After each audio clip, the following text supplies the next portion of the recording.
Hi everyone, Aaron Moore here for the 5th week of our Pastured Poultry project, and our birds are right at 5 weeks old and they are growing nicely. We are looking at their feed intake to make sure we don't have any health concerns, but they are doing really nice.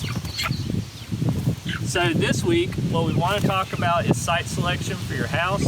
Real quick, we chose the site selection for this house so that we have shade in the afternoons when it's really hot out.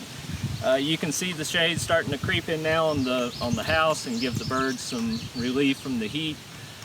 We also chose a hilltop here so that rain will shed off and it's not sitting in a bottom, so if it rains the water won't come flooding into the house. And the reason for that is because this is an open bottom house.